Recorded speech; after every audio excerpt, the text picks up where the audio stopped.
tertarik gitu, wah porang itu apa lah, itu perdebatan di antara keluarga mas. Kayaknya iles-iles, kayak suwek gitu. Banyak hal unik di porang. Misalkan, contohnya ya, walaupun umbi ini nggak bisa dimakan secara langsung, nggak sulit untuk dimasak, tapi nilai jualnya tinggi. Terus kemudian penanamannya juga sangat mudah mas. Enaknya porang itu 1 tahun 2 kali panen. Jadi pertama panen yang tadi buahnya kata itu, terus berapa bulan itu panen yang di dalam tanahnya. Oh gitu. Nah, perasaan mas sendiri ketika menjadi petani di generasi muda atau misalnya orang muda jadi petani itu perasaannya gimana mas? Iya campur aduk sih mas. Gitu. Antara pengen mengembangkan tapi kok kayak dianggap sebelah mata gitu kan mas.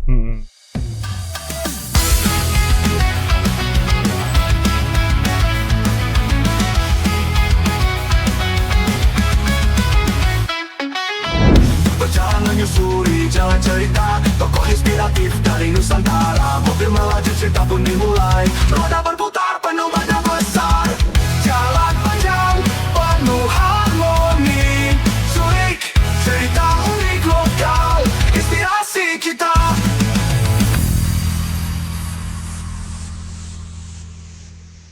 Halo Sobat Culik semuanya, masih dengan saya Om Yosya. Dan hari ini kita ketemu dengan seorang anak muda yang keren banget. Dan kita akan ngobrol dengan masnya ini. Sebenarnya mas ini kegiatannya apa, terus sekarang ngapain aja, kita akan ngobrol. Nah sebenarnya kita akan kenalan dulu ya. Nah, selamat datang mas di Culik mas. Siap, selamat datang mas. Oke. Terima kasih. Iya. Oke, bisa memperkenalkan diri kepada Sobat Culik mungkin, silakan. Baik Sobat Culik dimanapun Anda berada, perkenalkan nama saya Muhammad Ivan Rizky, biasa dipanggil Ivan atau Rizky, kalau nama panggungnya itu Ivan Porang atau Ivan Sayur gitu. Oke, nah dari namanya sudah ketahuan ya, jadi kita akan ngobrol terkait dengan porang ya mas ya. Siap. Nah kalau kita lihat kan mas masih muda nih, awal mulanya kenapa kok biasanya anak muda itu kan pengennya jadi PNS, pengen kerja di BUMN, pengen kerja di bank dan sebagainya. Nah, kenapa kok masih malah menggeluti bidang pertanian dan porang mas? Asal mulanya gimana itu?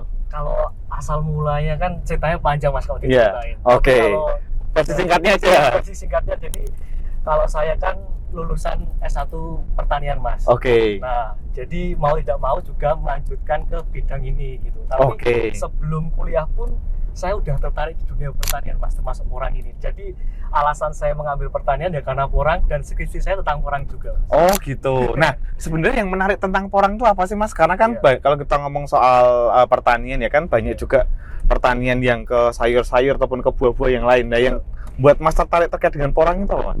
Kalau saya lebih ke melihat keunikan mas. Keunikannya ya? Banyak hal unik di porang. Misalkan, contohnya ya, walaupun umbi ini nggak bisa dimakan secara langsung, nggak sulit untuk dimasak, tapi nilai jualnya tinggi. Terus kemudian penanamannya juga sangat mudah mas. Oh, itu hal unik yang ada di porang. Oke. Kalau untuk Mas Ivan termasuk salah satu pelopor ya untuk porang yang di Ndarjo sendiri ya mas ya. Itu awal mulanya karena memang dari bapak nanam gitu atau dari lihat dari internet sehingga akhirnya wah ini bisa dikembangkan nih, apa gimana mas? Jadi pas waktu 2019 saya mengenal porang itu ya mas. Itu waktu itu saya lulus SMA mas. Oke. Nah terus jadi pada waktu itu saya memutuskan untuk nggak mau kuliah. Nggak mau kuliah, terus ya udah sebagai orang gap year, coba sebenarnya awalnya kan nggak mau kuliah, tapi saya daftar ke dinasan sama di TNI sama polisi mas. Itu nggak keterima semuanya. Nggak keterima. Artinya sebagai orang yang gap year, hal apa yang bisa menguntungkan bagi saya cari terus. Nah pada waktu saya gap year itu, bapak ibu sedang melihat televisi mas waktu itu. Ya, televisi tentang orang-orang sukses. Salah satunya di bidang pertanian porang. Nah, pada waktu itu kok langsung tertarik gitu. Wah, porang itu apa lah? Itu perdebatan di antara keluarga mas. Kayaknya iles-iles, kayaknya suwek gitu kan. Tapi daripada berdebat, saya cari tahu di internet mas. Gitu. Akhirnya, oh ini kayaknya potensinya baik pak gitu pak. Gitu. Akhirnya saya dan bapak saya sama ibu saya memutuskan untuk cari tahu petani porang terdekat. Ternyata belum ada mas. Akhirnya kita lari ke Jawa Timur untuk beli bibitnya juga. Kita kembangkan di sini. Oh lah, untuk di Wonogiri sendiri pertama kali nanam sebenarnya susah nggak sih mas tanam porang tuh mas? Kalau tanam porang kan sebenarnya porang itu kan sejenis umbi-umbian mas, kayak suwek gitu. Jadi kalau misalkan kita tanam, nggak kita rawat pun tetap akan tumbuh dengan baik. Oh gitu, jadi lebih mudah ya gitu ya? Betul, lebih mudah. Oke, nah sekarang ngomong soal porang ya. Nah, tadi kita sudah ngomong, kalau untuk apanya ya, kayak bibitnya sendiri, itu buat porang tuh ada berapa sih Mas? Kalau porang itu ada 3 Mas. Yang Oke. pertama kata, Kata. itu buahnya porang di atasnya itu. Heeh. Terus kedua itu ada spora, Mhm. buah porang itu. Terus yang ketiga itu umbinya itu. Jadi umbi yang masih mini, umbi yang kecil itu bisa dibuat bibit lagi. Oh, berarti umbi yang itu dipotong gitu misalnya, terus dimasukkan lagi gitu? Iya, itu dipotong bisa. Kalau enggak yang pas waktu pertumbuhannya masih kecil-kecil, itu Mhm. dijual untuk bibit. Oh gitu, oke. Lah kalau yang Mas tanam sendiri ini yang jenis yang mana? Menggunakan bibit apa? Ada 2 Mas. Ada 2. Ya, kata sama umbi kecil. Kata sama umbi kecil. Iya, betul. Oke. Kalau untuk hasilnya sendiri dari porang itu sebenarnya kan kalau kita lihat di tahun-tahun di 2000-an itu kan ekspor tinggi banget tuh Mas. Betul. Nah itu sebenarnya kandungan yang di porang sendiri itu apa sih Mas yang bikin dia mahal itu?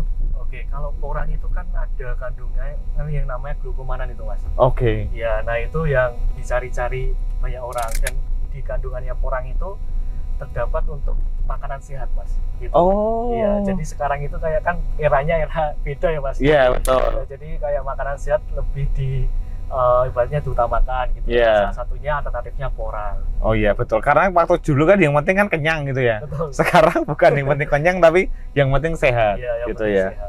Oke. Nah, untuk porang sendiri ketika Mas kan udah mulai nanam tuh. Ketika nanam kemudian ketika sudah besar, ketika panen gitu, ada yang ngambil sendiri atau dijual secara apa Mas penjualannya sendiri? Oke, kalau pada waktu itu kan kita tetap fokusnya bertani porang Mas. Jadi Oke. itu kayak riset dulu ini gimana dan sebagainya. Nah, pas waktu itu saya itu ya rajin konten Mas ya. Mungkin karena nggak ada kerjaan lain ya Mas selain konten sama bertani gitu. Oke. Akhirnya kita konten di beberapa platform kayak Hmm. Facebook, YouTube gitu-gitu. Nah, akhirnya banyak dikenal orang gitu. Mas ini tanamannya apa toh gitu, banyak yang nanya. Iya. Kita memutuskan untuk jual bibit. Oke. Kalau ada jual bibit, terus orangnya bingung. Dan nanti kalau panennya gimana? Saya juga Oke. bingung kan Mas pertama Iya. itu kan. Akhirnya saya cari tahu info-info, ada pabrik dan sebagainya. Kita akhirnya store di pabrik tersebut. Oke. Berarti yang nerima pabrik untuk mengolahnya ya. Betul. Nah, Dulu juga kerja sama eksportir gitu. oh eksportir pernah dikirim kemana aja berarti Mas porang ini? Itu kalau negara-negara tujuannya itu kayak Cina, Mm-hmm. terus ke Eropa gitu-gitu sih Mas. Ngekspor sendiri atau menggunakan pihak ketiga Mas untuk ekspor? Kalau tahun 2022 itu kita eksportirnya pakai pihak ketiga. Pakai pihak ketiga.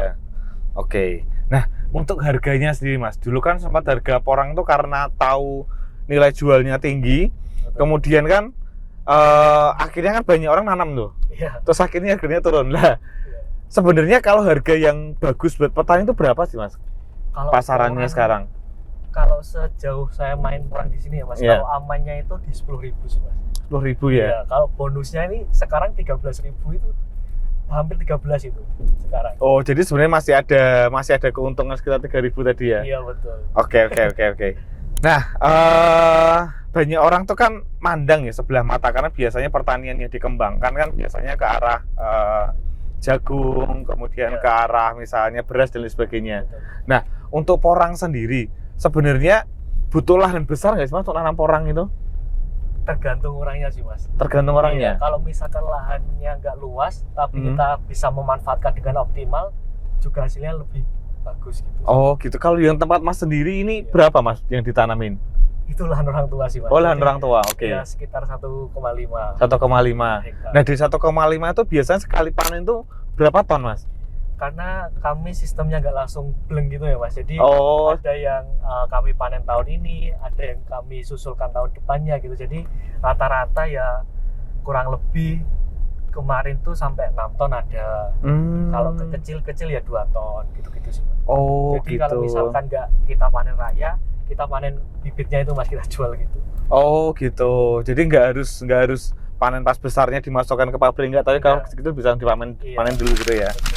Nah, Mas, kebanyakan orang kan mikirnya ketika petani porang itu kan cepat kaya gitu ya. Iya. Sebenarnya prosesnya dari mulai nanam sampai dia bisa dipanen itu berapa lama sih, Mas? Kalau porang sendiri 7-8 bulan mas. 7-8 bulan ya? 7-8 bulan. Tapi enaknya porang itu 1 tahun 2 kali panen.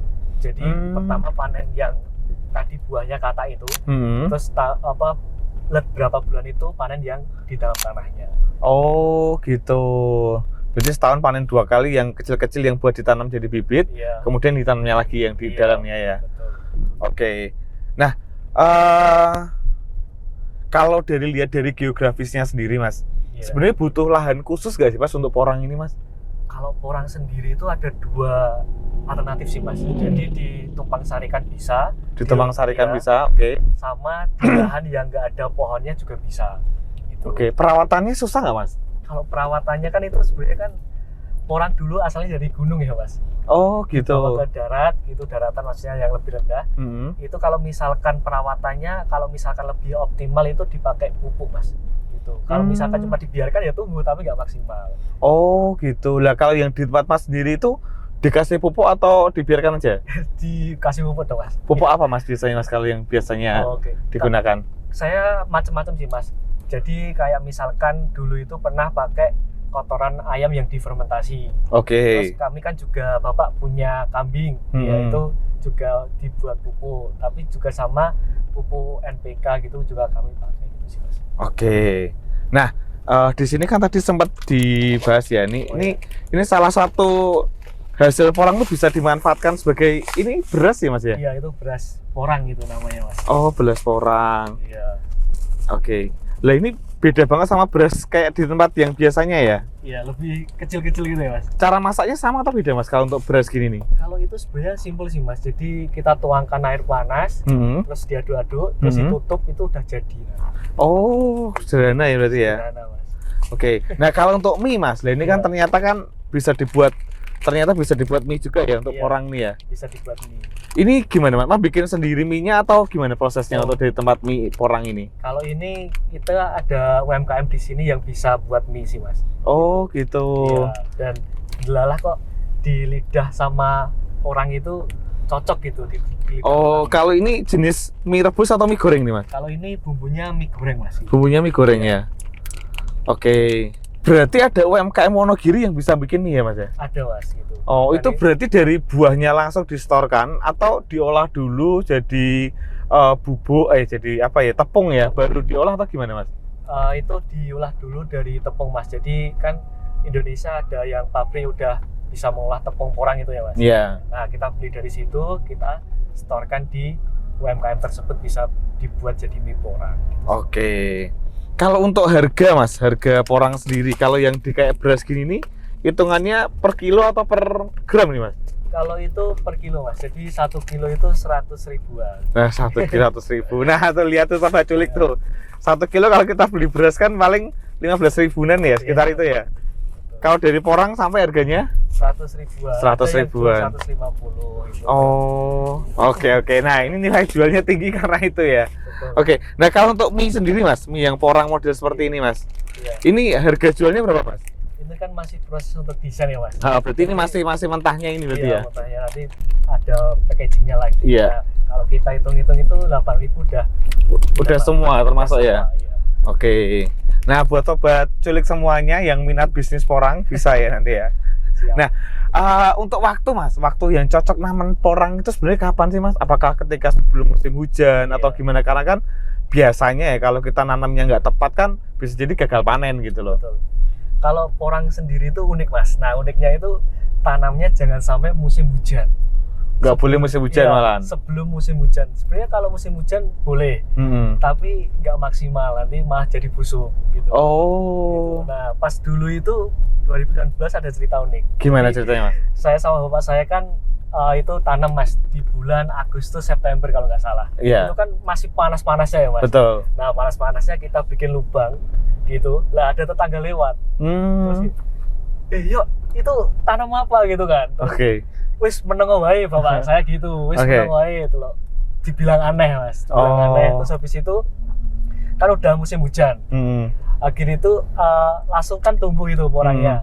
Kan taunya orang-orang itu suwek kan mirip ya mas. Iya. Nah terus dibilang aneh lagi, semua kok buat tandur gitu kan. Oh. Nah, itu akhirnya pas waktu panen datang truk-truk itu baru kepo mereka. Laku ternyata. Nah, kalau bisa tentang kapan waktu yang tepat, saran saya sebelum musim hujan, Mas. Sebelum musim hujan ya. Agustus September itu kalau Wonogiri biasanya. Kalau Wonogiri sendiri berarti untuk jual buah porangnya kemana, Mas? Itu kan Misalnya saya nanam nih, saya punya lahan misalnya 1 hektar terus saya tanamin porang gitu. Setelah besar, saya jualnya kemana? Kalau yang umbinya itu tadi. Iya, umbinya tadi. Kalau itu bisa kita terima, Mas. Oh, Mas terima juga? Ya, terima juga. Atau misalkan kalau petani, wah saya pengen kirim ke pabrik gitu. Ya silakan, nggak apa-apa. Tapi nanti kan biasanya transportasinya juga diperhitungkan, Mas. Kalau misalkan rame-rame, ada banyak petani, kita salurkan ke pabrik juga bisa. Gitu. Oh gitu ya, ini sudah ada yang nerima ya dari pabriknya ya? Oke, nah kalau kita lihat Mas, harganya porang itu kan naik turun ya? Dari awalnya dulu tinggi, kemudian semakin turun. Sebenarnya yang menyebabkan turun itu apakah permainan dari perusahaan sendiri, atau memang apa sih menyebabkan harga turun, Mas? Sebenarnya ada beberapa faktor sih, Mas. Kayak dulu itu kan isunya terkait ekspornya itu ya, Mas, bermasalah gitu, karena nggak menjaga kualitas dari si chipnya itu, Mas. Ya, terus kemudian karena kemarin itu juga meluap juga barangnya, itu juga termasuk salah satu menyebabkan harga turun. Ya, Nah, kalau di Wonogiri sendiri, Mas, sebenarnya pusat penjualan porang selain di Indarjo sendiri, itu di mana aja sih, Mas? Kalau porang itu setahu saya, Mas, itu paling banyak itu ya di daerah selatan itu kayak Karangtengah gitu-gitu sih, Mas. Di Sidoarjo sini yang bagian selatan itu juga ada gitu. Nah, selain kegiatannya, selain tadi nanam porang, kemudian juga selain konten juga berarti ya? Iya. Nah, juga saya cek di sini juga jadi supplier MBG, itu ceritanya gimana itu, Mas? Jadi itu sebenarnya pas MBG itu kita tarik mundur dulu ya, Mas. Jadi setelah selesai skripsi, itu kan saya sama teman-teman itu berpikir apa sih peluang yang bisa kita lakukan gitu. Teman-teman tuh teman-teman kuliah. Kuliah. Terus saya mikir kenapa kita nggak menjualkan hasil panen gitu. Pertama itu beras, Mas. Terus akhirnya saya kayak presentasi ke investor lah, teman-teman saya kan investor lah ibaratnya. Itu akhirnya ya menarik, kita jual beras dari petani Wonogiri, Karanganyar, Sukoharjo itu kita masukkan ke Solo, Mas. Jadi ke Bujo, ke warung makan, ke restoran gitu. Nah, pas waktu selesai skripsi. Terus habis itu kita alhamdulillah juga dipercaya, Mas, sama konsumen-konsumen. Terus akhirnya kok delalah ya ada pendaftaran magang Jepang itu, Mas. Iya betul, Jepang itu gimana ceritanya juga itu? Nah habis itu pas waktu udah jalan berapa bulan ya, 3 bulan, akhirnya saya berangkat ke Jepang dulu, Mas. Internship selama 1 tahun, terus pulang, kok habis pulang itu pengen lagi, Mas, meneruskan beras gitu kan. Saya chat-chat. Berarti waktu ke Jepang tuh berarti putus, berarti nggak ngelanjutkan lagi? Kita udah bagi hasil lah ibaratnya gitu. Nah habis itu pulang dari Jepang, saya kontak sama bakul-bakul saya, Mas. Gitu. Gimana Bu, Pak, beli beras lagi enggak gitu kan, lama nggak ambil saya gitu kan. Terus kok kayak apa ibaratnya ya masih ada respon, tapi nggak sebaik sebelumnya. Akhirnya saya melihat peluang di MBG, Mas. Saya cari tahu informasinya, gimana cara masuknya dan sebagainya, saya pelajari. Wah, ternyata dengan kita presentasi, Mas, kayak menawarkan produk kita gitu. Nah, akhirnya dengan berbekal dari portofolio yang ada, Mas, beras itu kita alhamdulillah di ACC sama beberapa MBG. Berarti sekarang ini nyetorin ada berapa dapur, Mas? Kalau kita himpun udah 9, Mas. 9 dapur ya. Kalau yang setiap hari paling ya 5-6 gitu. Untuk bahannya sendiri apa termasuk porang juga masuk nyetorin ke MBG juga itu, Mas? Kalau porang sementara ini belum masuk, Mas. Kita lebih ke sayur sama sembako dan ini OTW daging. Gitu. Nah, untuk petani-petani muda ya, biasa ada perhatian khusus nggak, Mas, dari pemerintah ketika ada petani muda yang coba mengembangkan ekonomi lokal ya di Wonogiri sendiri untuk bisa lebih berkembang tuh ada? Alhamdulillah kalau pemerintah itu mengadakan kayak himpunan, Mas, gitu. Jadi kayak bikin himpunan tuh jadi kayak bikin kelompok gitu? Iya, kayak ada petani milenial, terus namanya KTNA, Kontak Tani Nelayan Andalan, dan alhamdulillah saya juga, ini bukan alhamdulillah sih, amanah yang berat sih, Mas, jadi ketua di sini Kecamatan Sidoarjo gitu. Jadi lebih banyak kan bergerak dunia pertanian ya kalau gitu ya? Iya, lebih tahu jenis-jenis komoditas yang ada di Sidoarjo. Kalau untuk yang ke Jepang tadi, Mas, tadi itu dalam rangka apa, Mas? Itu program kampus sih Mas, internship internasional Oh, dari kampusnya. dari kampus Kuliah di mana Mas jenengan Mas? di UNS Mas. UNS ya. Iya. Oke. Nah, dari situ berarti dapat kayak beasiswa atau pertukaran pelajar atau gimana itu?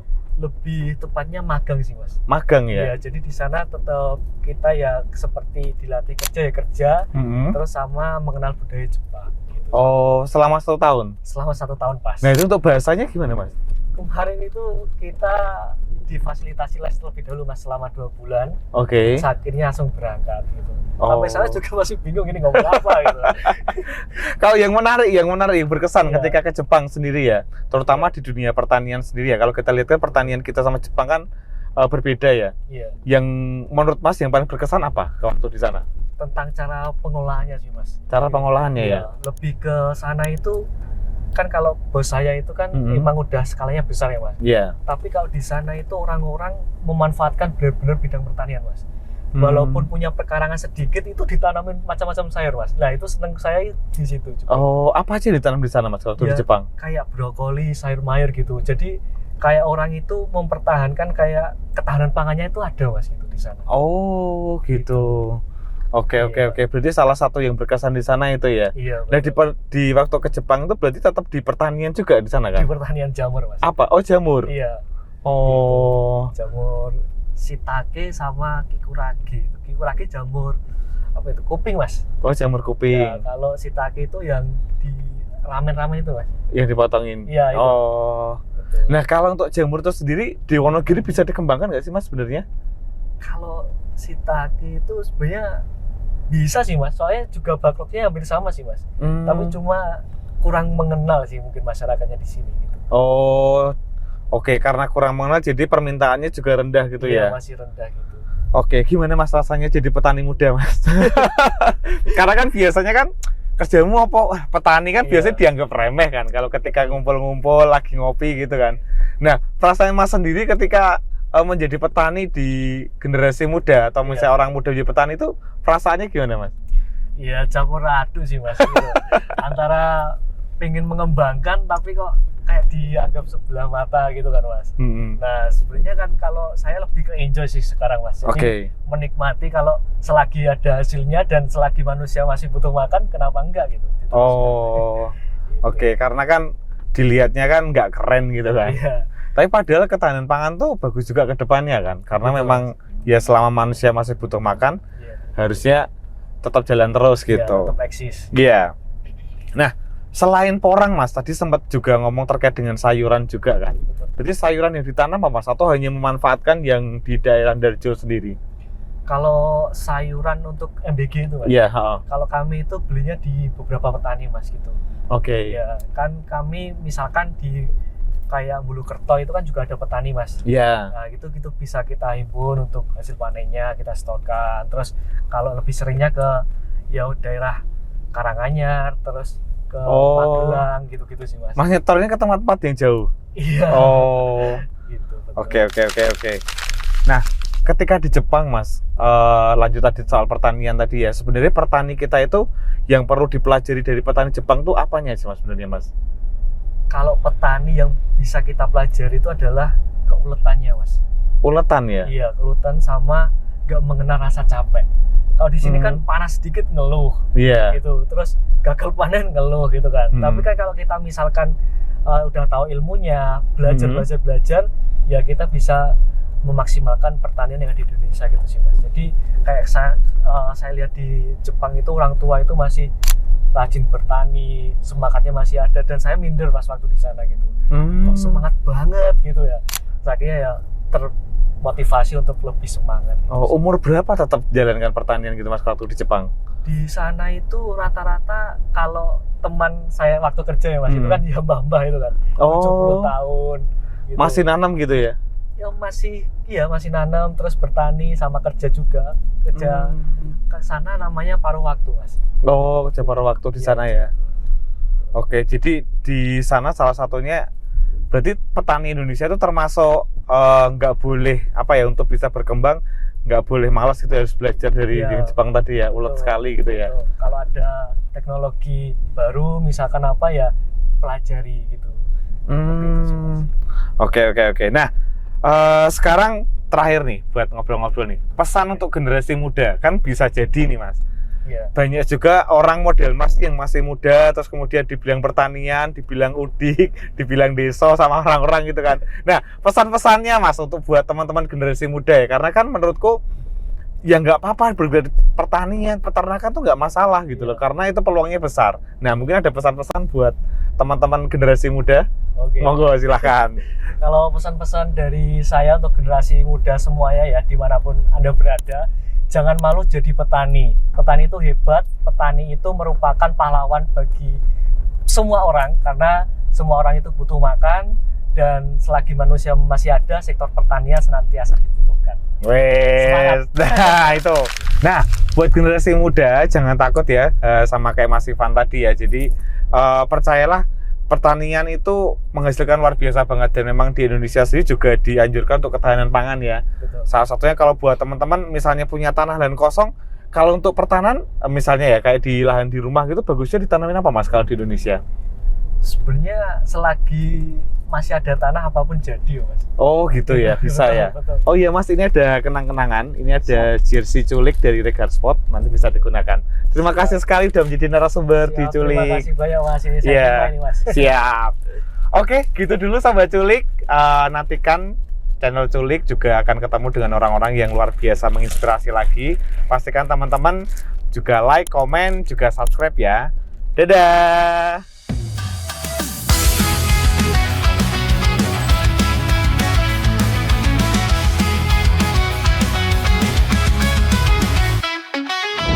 Berjalan menyusuri jalan cerita, tokoh inspiratif dari Nusantara. Mobil melaju, cerita pun dimulai. Roda berputar.